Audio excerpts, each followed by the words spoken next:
Hello दोस्तों, perfection academy में आप सभी का स्वागत है। आज हम पढ़ रहे हैं एच डी यादव मैथ से साधारण ब्याज का तीसरा भाग। इसके पहले हम लगभग 52 क्वेश्चंस कर चुके हैं। ठीक है, 52 क्वेश्चंस तक मैंने करवा दिया था पिछली वीडियोस में। तो आज हम देखेंगे 53 मतलब 53 क्वेश्चन नंबर से। तो चलिए शुरू करते हैं। आप आर एस अग्रवाल का सॉल्यूशन भी देख सकते हैं, इस वीडियो के डिस्क्रिप्शन में लिंक दिया है। तो निवेश से संबंधित एक योजना में निवेश की राशि 8 वर्षों में तिगुना करने की घोषणा की गई। देखिए, आपने कोई राशि लगाई और वो कहा गया कि 8 वर्षों में उसको 3 गुना कर देंगे। तदनुसार यदि उसी योजना के अंतर्गत आप अपनी राशि को 4 गुना करना चाहें तो आपको अपना निवेश कितने वर्षों के लिए करना होगा। मतलब ये है, आपको किसी ने कहा कि आप अपनी पूंजी लगाइए, उसको 8 साल में हम 3 गुना कर देंगे। ठीक है, 8 साल में 3 गुना कर देंगे उसको। और अगर आप चाहते हैं कि 3 गुना नहीं, आपको तो 4 गुना करना है, तो आप 8 साल की बजाय कितने साल लगाए उस राशि को, बस ये सवाल है। तो इस तरीके का जब भी क्वेश्चन आए, ये दूसरी तरीके से लिखा हुआ है, एक और तरीके से आता है बुक में, वो अगला क्वेश्चन होगा हमारा। तो इस तरह के क्वेश्चन को हम 2 तरीके से करते हैं और दोनों तरीके अल्ट्रा शॉर्टकट है, बहुत जल्दी निकल जाएगा आंसर आपका। सिंपल है बिल्कुल। देखिए किस तरीके से समझेंगे। पहला तरीका तो ये होगा कि मान लो कोई राशि आपकी 1 रुपया है ठीक है, वो चाहता है 8 वर्षों में 3 गुना हो, है ना, 8 वर्षों में 3 गुना हो। तो 1 से कोई राशि 3 हो गई, 3 गुना हो गई ना, 1 से 3 गुना हो गई ना। कितने साल में? 8 साल में, 8 वर्ष में, है ना। तो देखो, कोई राशि 1 से 3 हुई, 1 से 3 हो गई, मतलब 1 रुपये मूलधन था जो कि 3 गुना हो चुकी है, अब 3 हो गई है, मतलब ये मिश्रधन हो चुका है। तो 1 से 3 हो गई, तो ब्याज कितना आया? 2 रुपये का।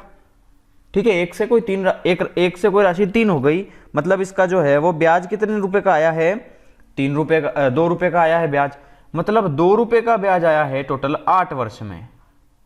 तो 100% कितना होगा, ये आप समझना इसको। ठीक है, यहां से क्या निकलेगी हमारी दर। छोटा सा सवाल है बिल्कुल। 2 चौक 8 और 4 से 100 कटेगा 25 बार, मतलब 25% दर आ गई आपकी। सिंपल है। अब ये बोल रहा है अगली लाइन में कि अगर आप अपनी राशि को 4 गुना करना चाहें, तो मान लो कोई राशि 1 थी, अगर उसको अब हमें 4 गुना करना है, और किस दर पे? तो अब 25% दर पे होगी ना। पहले वर्ष दिया था तो रेट निकाल दी, अब रेट दी है तो वर्ष निकाल दो। तो 1 से कोई राशि 4 गुना हो गई, ब्याज कितने रुपए का आया? 3 रुपए का। तो 3 रुपए का ब्याज आया 25% दर पे, तो 100% दर पे कितने रुपए होगा? ठीक है, तो 25 चौक 100, 4 तिया कितना आ गया? 12, मतलब 12 क्या है वह यहाँ पे? वर्ष होगा हमारा आंसर। तो ये हो गया आपका आंसर। ये तो बहुत सिंपल तरीका है। एक इससे भी सिंपल तरीका बताता हूँ। देखिए, ये तो पूरा कंसेप्चुअली बताया मैंने कि हर एक चीज़ को क्लियर करते हुए, लेकिन इस तरीके का जब क्वेश्चन आएगा ना, तो हर सवाल इस तरीके से आप करने जाओगे ना, तो कई बार उलझ जाओगे आप। ठीक है, यहाँ 1 है, यहाँ 3 है, अगर कई बार दे देगा वो कि 1 सही 2/3 राशि जो है वो 8 सालों में 3 सही 4/5 गुनी हो जाती है, तो फिर आप ब्याज निकाल नहीं पाओगे, और निकाल तो पाओगे वैसे, लेकिन काफ़ी समय हो जाएगा। ठीक है, तो इसको जल्दी से कैसे करेंगे हम? तो बहुत जल्दी वाला तरीका बताता हूँ। ये तो इसका पूरा वो हो गया कंसेप्चुअली, लेकिन दूसरा तरीका बताऊं तो ये समझना कि कोई राशि 8 वर्षों में 3 गुना हो गई, तो इसको आपको सिंपल लिखना है। कितना गुना हो गई? 3 गुना। तो 3 लिख दो, माइनस 1 से 3 गुना हुई ना, तो 3 घटा दो। ये सिंपल तरीका बता रहा हूं मैं आपको लिखने का। सवाल वही है एक्चुअली। देखो, 3 में से 1 गया तो बचा 2। सिंपल बात तो वही है ना, लेकिन इस तरीके से करोगे तो काफ़ी कठिन सवाल भी काफ़ी सरल समय में हो जाएगा। ठीक है, तो 3 गुना हो गई तो -1 कर दो, और कितने साल में हुई? 8 साल में।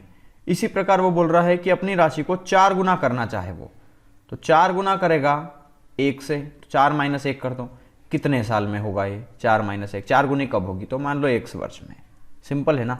यहाँ पे 2/8, यहाँ पर 4 में से 1 गया तो 3/x, 2 चौक 8 और 4 का मल्टीप्लाई 3 में, 4 तिया 12, ये आ गया 12 वर्ष आपका आंसर। ये सबसे बेस्ट तरीका है। ठीक है, मैं तरीका यही फॉलो करता हूँ और आपको भी मैं इसी तरीके को फॉलो करने की सलाह दूंगा।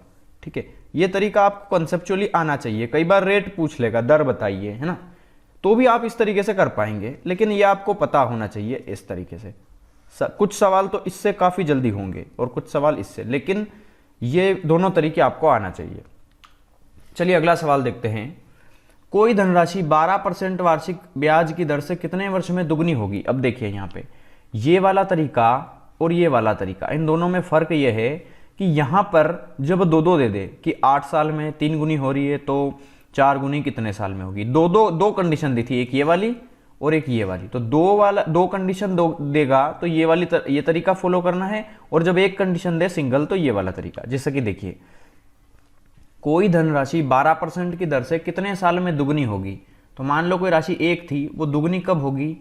12% की दर से, मतलब कितने साल में होगी? तो 1 से कोई राशि 2 होगी तो ब्याज कितने का आएगा? 1 का 12% दर पे, तो 100% दर पे कितना साल लगेगा उसको? तो 1/12 की फ्रैक्शन वैल्यू कितनी होती है? 8.33%।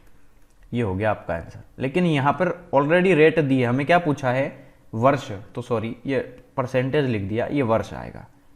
8 साल, और इसको आप लिख सकते हैं 8 वर्ष, और 0.33 को लिख सकते हो 1/3 माह या 1/3 वर्ष, है ना। तो इसको आप जब सोल्व करेंगे तो 12 महीने होता है ना, 3 चौक 12, तो 8 वर्ष 4 माह, ये सिंपल इसका आंसर होगा। ठीक है। कोई धनराशि 15 वर्ष में किस साधारण ब्याज पर प्रति वर्ष की दर से दुगनी होगी? तो मान लो कोई राशि 1 थी, वो दुगनी कब होगी? जब 1 रुपये का ब्याज आएगा। तो 1 रुपये का ब्याज आएगा उसको 15 साल में, तो 100% कितना होगा? मतलब समय कितना होगा? ये टोटल समय, पूरा समय है ना, 100 है। तो 5 से 5 दिया 15, 5 दूना 10, 0, 20/3 को सोल्व करोगे तो 6 सही 2/3 वर्ष। ठीक है, मतलब इसको और भी देखिए यहाँ पर क्या पूछा है कि किस दर पर, है ना, किस साधारण ब्याज की दर पर। हाँ, दर पूछा है तो यहाँ वर्ष नहीं है, ये दर है। जो पूछा जाए ना ये वही होगा डेफिनेटली, है ना। देखो यहाँ पे क्या है, 15 वर्ष दिया है ना, तो रेट निकलेगी, और अगर दर दे देगा तो समय निकलेगा। बस ये चीज़ आपको क्लियर होना चाहिए। अरे आप तो सोल्व कर देना, जो आएगा वो आंसर होगा हमारा। ठीक है, कंफ्यूज मत होना इसमें। एक बैंक एक निवेशक को साधारण ब्याज की दर पे 5 वर्षों में मूल निवेश से दुगनी राशि देता है। 1 से कोई दुगनी राशि देता है तो ब्याज कितने रुपए का आता है? 1 रुपये का। 5 वर्षों में तो पूरा ब्याज कितने रुपए का होगा? तो 5 दूना 10, ये 20%। समय दिया है ना 5 वर्ष का, तो आंसर जो आएगा वो रेट में आएगा, दर आएगी ना। समय दिया हो तो दर आंसर होगा, और दर दिया हो तो समय आंसर होगा, बस सिंपल है। चलिए एक ये सवाल और कर लेते हैं, इसके बाद 2-3 सवाल और हैं जिनको हम छोड़ देंगे क्योंकि एक जैसे हैं। साधारण ब्याज की किस दर पर? अब देखो दर निकालना है तो समय दे दिया, सिंपल है ना। तो कोई राशि 8 साल में स्वयं की दुगनी होगी, तो कोई राशि 1 से दुगनी हो गई, तो ब्याज कितने रुपए का आया? 1 रुपये का। 8 साल में तो 100% कितना होगा? 1/8। फ्रैक्शन वैल्यू किसकी होती है? 12.5 की, तो 12.5% दर हो गया आपका आंसर। ठीक है, 58 आप कर लेंगे। 25 साल में 3 गुनी हो रही है, तो 3 गुनी हो रही है 1 से, तो ब्याज 2 रुपये आ रहा है ना, तो 2 रुपये का ब्याज आ रहा है 25 पे, तो 100 कितना होगा? 25 चौक 100, 4 दूना कितना आ गया? 8%। इस तरीके से सारे सवाल होते जाएंगे।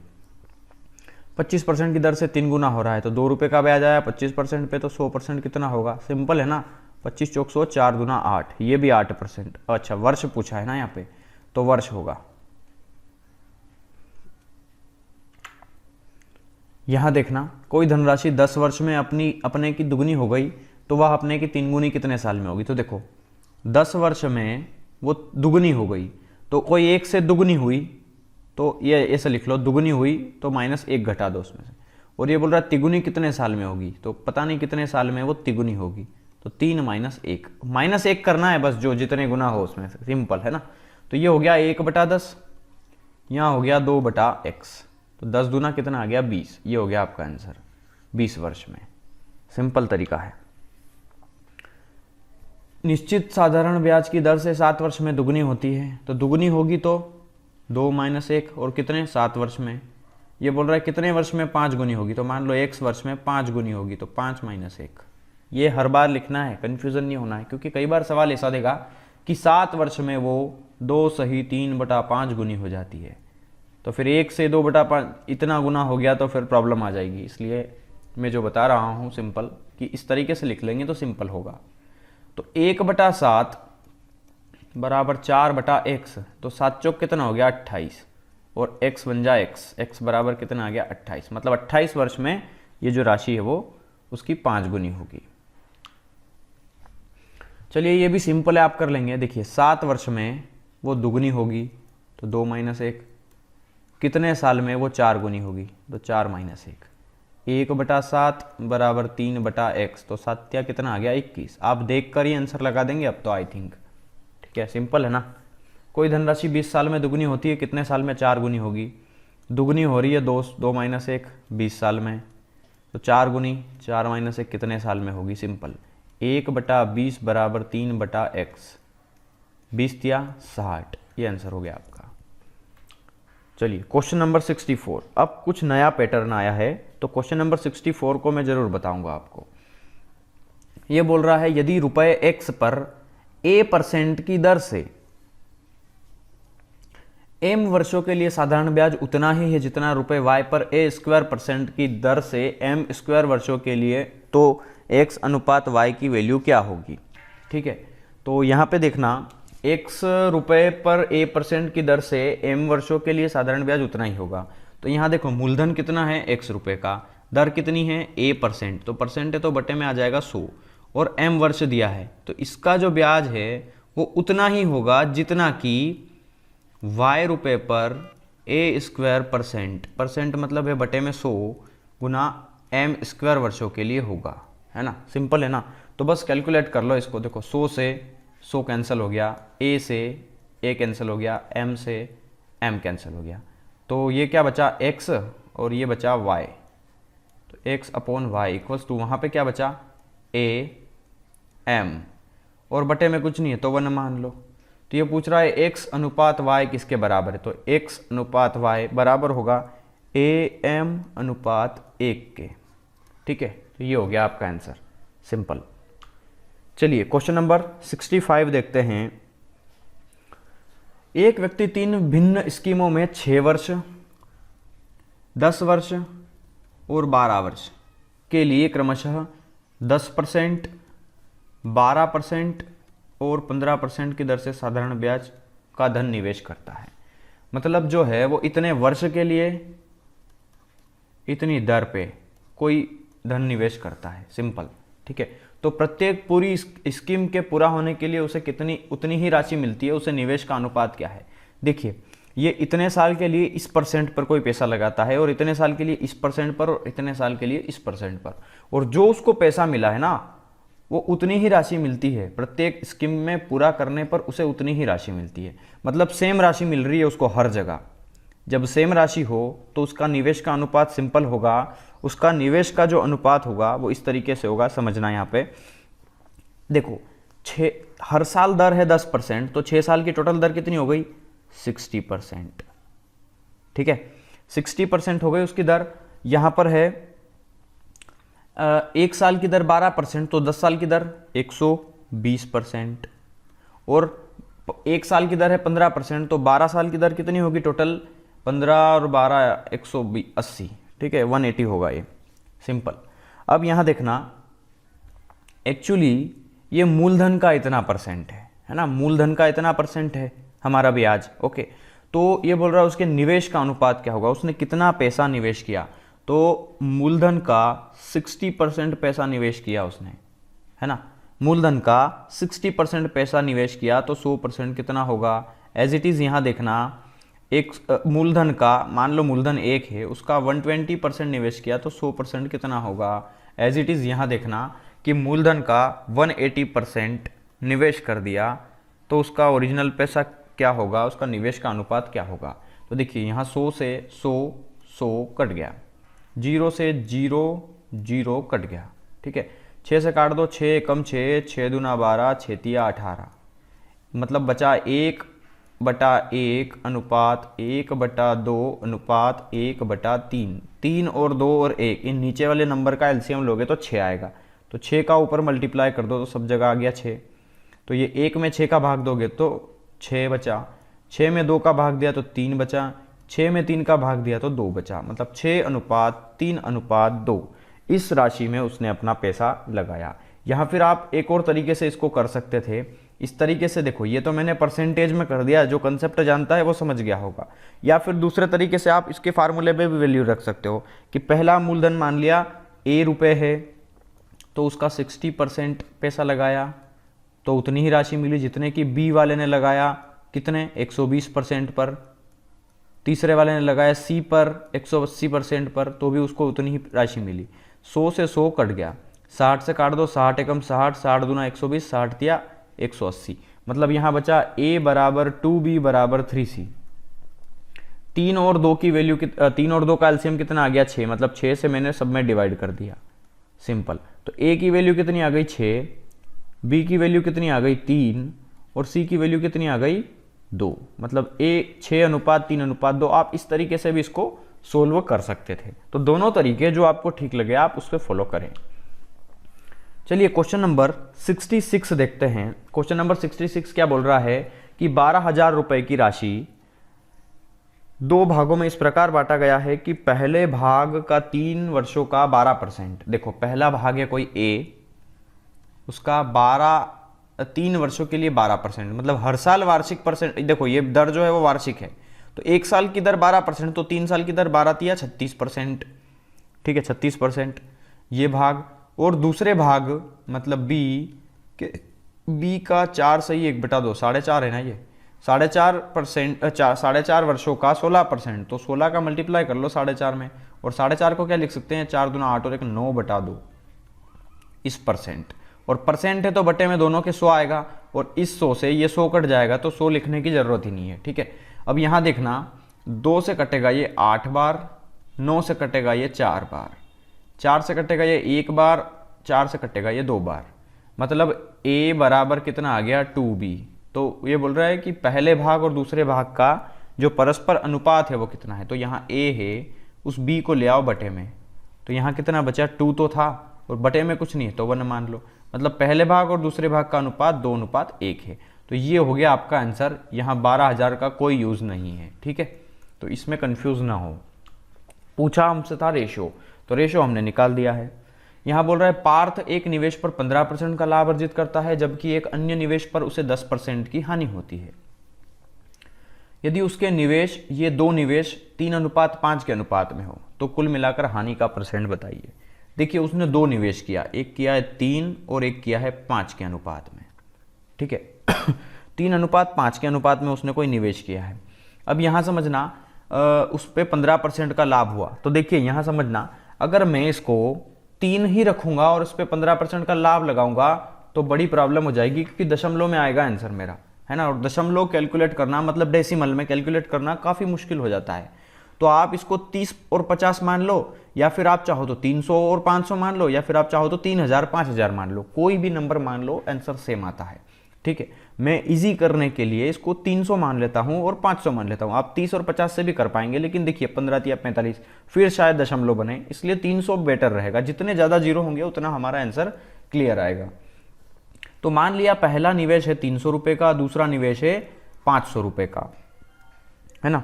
अब यहां देखना पहला निवेश क्या करा उसने कि एक निवेश पर 15% का लाभ मिला उसको, तो पहले पर 15% का लाभ, तो 300 का 15% होगा 45, मतलब 45 रुपये का फायदा। तो 300 की चीज उसने 300 की चीज उसको 345 में पड़ गई, मतलब 45 रुपये का उसको लाभ हो गया। 300 की चीज उसने 345 में बेच दी ना, सिंपल।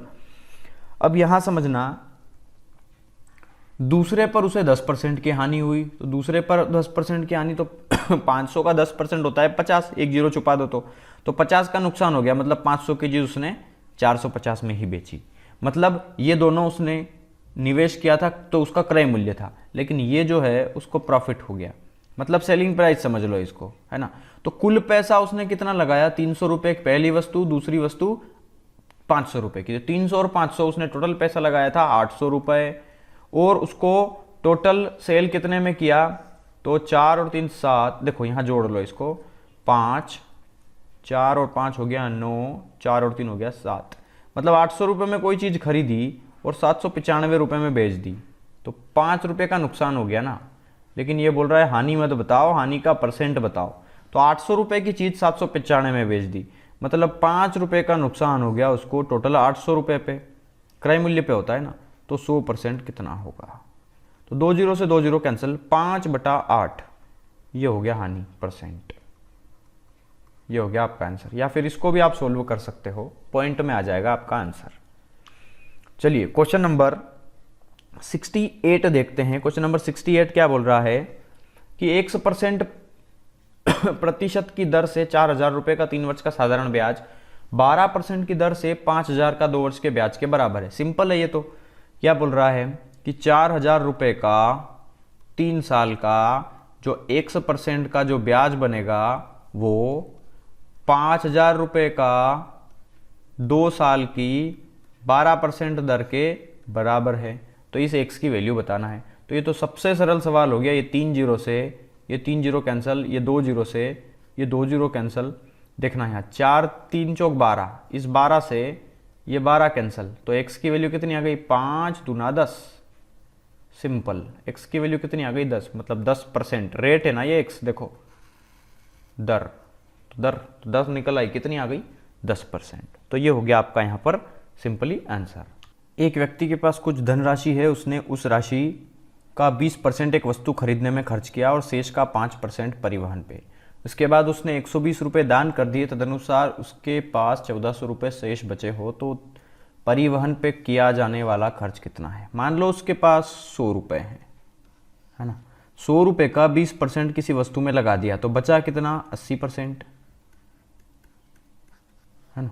अब ये बोल रहा है कि 20% खर्च कर देने के बाद जो शेष का 5% परिवहन पे खर्च किया, तो शेष कितना बचा? 80%। और शेष का 5% किधर खर्च किया? परिवहन पे। तो 80 का 5% कितना हो गया? 80 का 5% हो गया 4 रुपये। कैसे हुआ? तो 80 का 5%, सिंपल है, 8 पंजे हो गया 40, और ऊपर है एक और जीरो है, तो 400/100, 2 जीरो से 2 जीरो कैंसिल, तो 4 बचा, मतलब 4 रुपये 80 में से खर्च कर दिए, तो बचा कितना? 76 रुपीज़, है ना। और ये बोल रहा है कि 120 रुपये दान कर दिए और उसके बाद उसके पास इतने रुपए बचे। हमारे पास 76 रुपये बचे हैं, ये परिवहन पे खर्च किया है 4 रुपये, और परिवहन पे खर्च करने के बाद जितना भी शेष पैसा बचा है वो 76 रुपीज़ है, ठीक है। तो ये बोल रहा है कि 120 रुपये दान किए। एक्चुअली ये जो वैल्यू है हमारी ये परसेंटेज में है, ठीक है। 80 का 5% हो गया 4, 80 का जो बाकी का परसेंट बचा वो 76, मतलब 80 में से 4% अगर परिवहन पे हो गया तो 80 में से 76% शेष बचा। हम परसेंटेज में निकाल रहे हैं इसको, ठीक है, रुपए में मत कन्वर्ट करना आप। हालांकि वो 4 वैल्यू रुपए में ही होगा, 5% 80 का, लेकिन 80% का 5% निकाल रहा हूँ मैं यहाँ पे, ये चीज़ ध्यान रखना है आपको। 80% का 5%, तो 80% है ये अपने आप में। 80% का 5% तो हो गया ये 400%। 400% निकाला मैंने तो 100 से 100 कटा तो 4% बचा ये, ओके। तो ये बचा है 76%।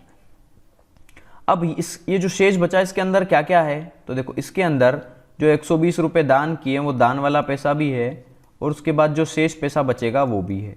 मतलब ये जो शेष है ना इसके अंदर दोनों इंक्लूडेड है, मतलब 120 रुपये जो दान किए हैं वो भी, और 1400 रुपये जो शेष बचे हैं वो भी, ठीक है। मतलब 1520 रुपये है ये टोटल, ओके।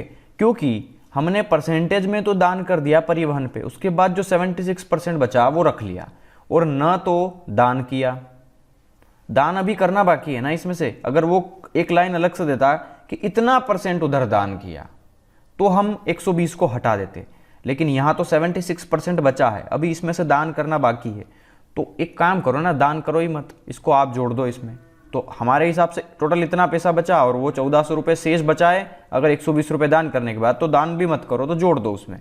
तो 1400 में 120 हो गया, तो 1520 पैसे अभी रुपए पूरे बचे हैं, और हमारे हिसाब से पूरे कितने बचे? 76। मतलब 1520 जो है वो 76 की वैल्यू हो गई। तो हमें क्या चाहिए? उसके द्वारा परिवहन पर किया जाने वाला खर्च कितना है। परिवहन पर खर्च कितना किया उसने? 4%। तो 4% की वैल्यू हमें निकालना है, ओके। तो यहाँ 76 का डबल हो गया 152, और ये 20 आ गया, तो 20 चौक कितना आ गया? 80 रुपये। मतलब 80 रुपये जो है वो उसने परिवहन पे खर्च किए। तो ये हो गया आपका आंसर। चलिए क्वेश्चन नंबर 70 देखते हैं। 70 में क्या बोल रहा है ये? एक व्यक्ति एक बैंक में 15/4% ब्याज की दर पर 5,600 रुपये जमा करता है। इस ब्याज की दर पे कि उसको एक बैंक में जमा करता है, बैंक बोलता है कि मैं आपको इतना % का ब्याज देंगे आप अगर इतने रुपए जमा कर रहे हैं।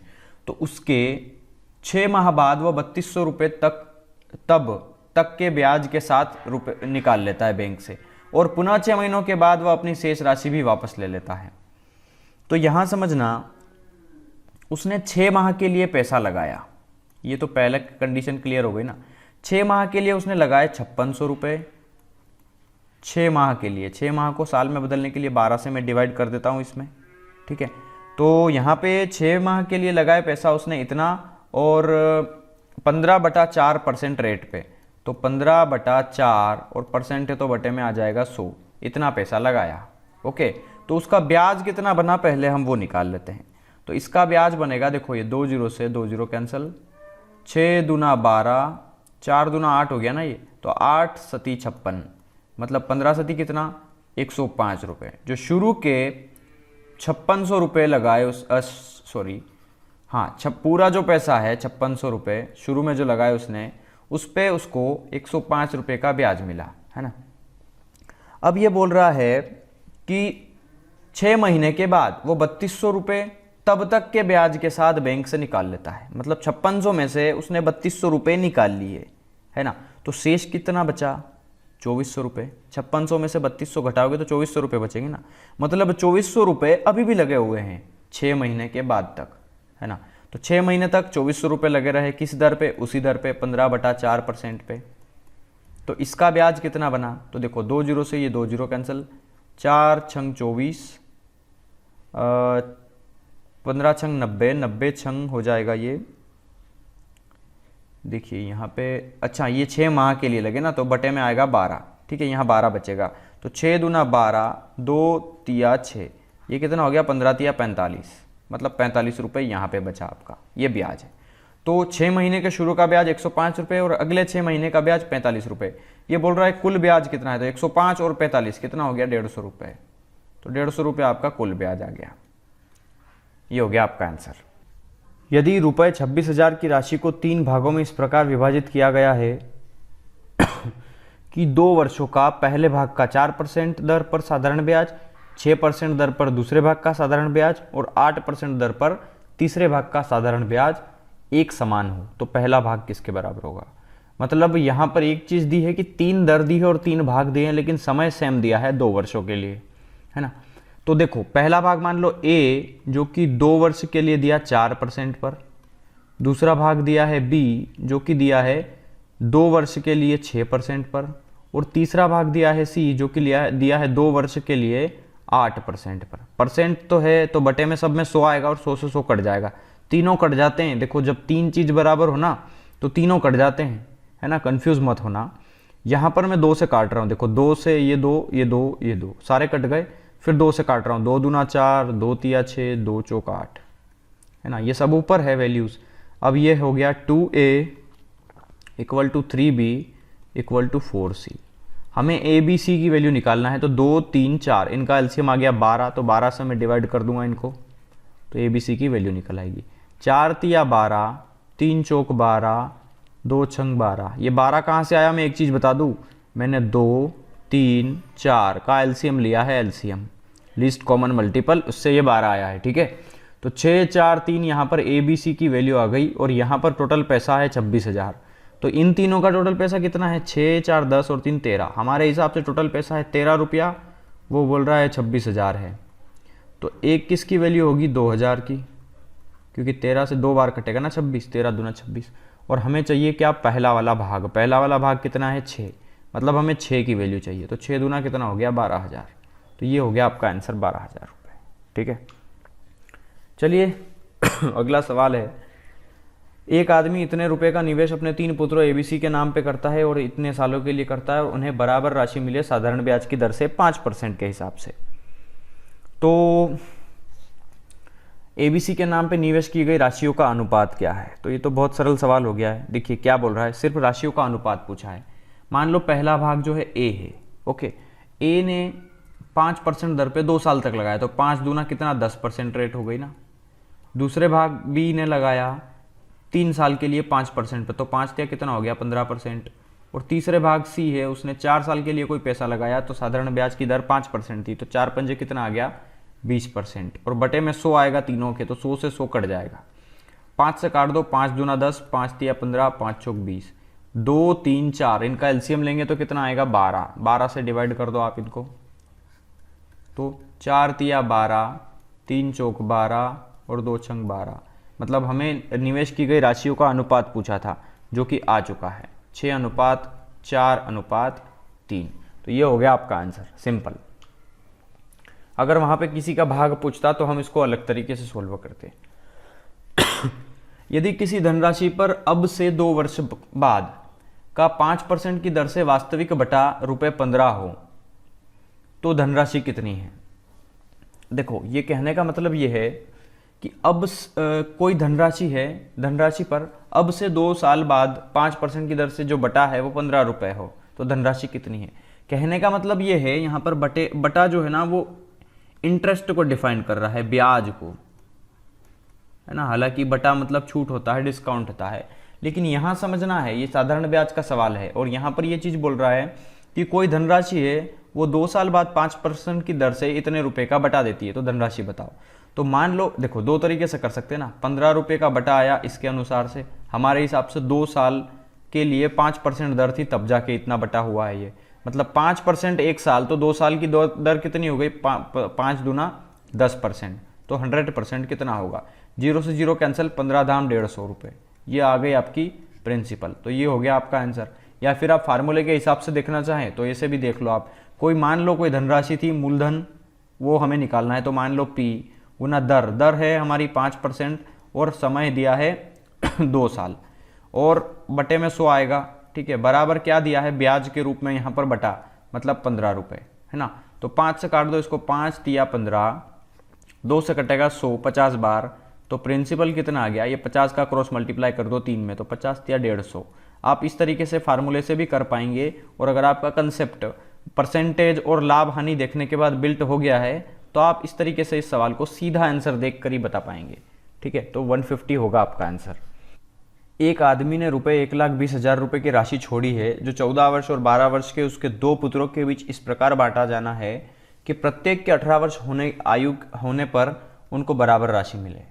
देखो, एक व्यक्ति है जिसके पास ₹1,20,000 है, उसने एक कंडीशन रखी है कि उसके 2 बच्चे हैं, एक 14 साल का है, एक 12 साल का है।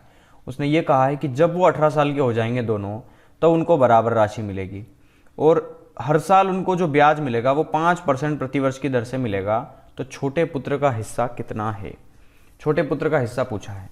तो देखिए यहाँ पर बहुत सिंपल क्वेश्चन है और बहुत जल्दी हो जाएगा। देखिए, मान लो छोटा पुत्र और एक बड़ा पुत्र है ना, तो मान लो पहला बड़ा वाला पुत्र इधर है, छोटा वाला यहाँ है ना। तो देखना, बड़ा वाला पुत्र जो है ये बड़ा वाला, इसको क्या है समझना, बड़े वाले पुत्र को, बड़े वाला 14 साल का है ना, तो 14 साल का है और ये 18 साल का होगा, तो कितने साल बाकी है अभी 14 से 18 होने में, 4 साल बाकी है। तो समझना 4 साल बाकी है और हर साल दर लग रही है 5%, दर 5% है ना, तो 4 पंजे कितना 20%, मतलब 20% का ब्याज मिलेगा उसको 4 साल का टोटल। और मूलधन कितना है 100%, हर सवाल 100% मानते हैं ना हम। तो देखो, बड़े वाले को कितना मिलेगा, मूलधन 100 में ये 4 पंजे 20% जोड़ दो तो कितना 120%। समझ में आ गया होगा आई थिंक सबको ये। और छोटे वाले को देखना, छोटा वाला है अभी 12 साल का, तो 12 से 18 होगा वो, 6 साल बाकी है ना अभी, 6 साल और 6 साल, और हर साल लगता है 5% का ब्याज, तो 5 छंग कितना हो गया 30%।